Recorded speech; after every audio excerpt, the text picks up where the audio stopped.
আলহামদুলিল্লাহ। সম্মানিত দর্শক শ্রোতা, আজকের আলোচনার বিষয় বনি আদমের করুণ অবস্থা।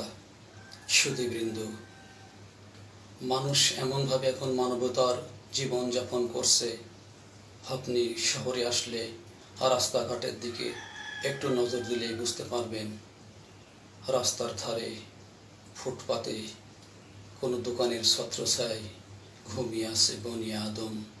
আল্লাহ সুবহানাহু ওয়া তাআলার অনেক আদরের মানুষ, সে মানুষ আজ করুণ জীবনযাপন করছে। ঘর বাড়ি হারা, ভিটে বাড়ি ছাড়া, এদের কোনো বাসস্থান নেই, এদের কোনো থাকার জায়গা নেই, এদের নেই জীবনের নেই কোনো নিরাপত্তা, এদের নেই কোনো মান সম্মানের গ্যারান্টি। এরা খোলা আকাশের নিচেই, স্টেশনে, পথে ঘাটে, যেখানে সেখানে তারা মাথার নিচে ইট অথবা অন্য কিছু দিয়ে অথবা খালি মাথায় তারা শুয়ে থাকে। শহরের দিকে গেলে এই দৃশ্যগুলি আপনি অহরহ দেখতে পাবেন। আপনার মন এদের জন্য যন্ত্রণায় কেঁদে উঠবে, কিন্তু কয়জনকে আপনি সহযোগিতা করবেন? ব্যক্তিগতভাবে এটা করা অসম্ভব হয়ে পড়ে।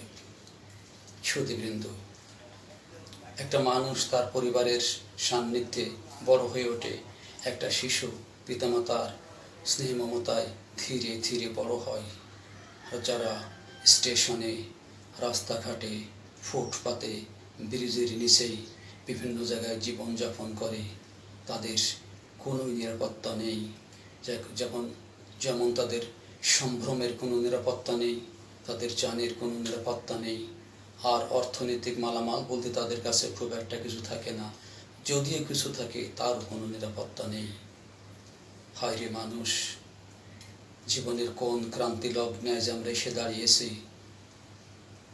এইসব ছিন্নমূল মানুষগুলোর প্রতি আমাদের কি কোনো দায়িত্ব নেই? দেশের কি কোনো দায়িত্ব নেই?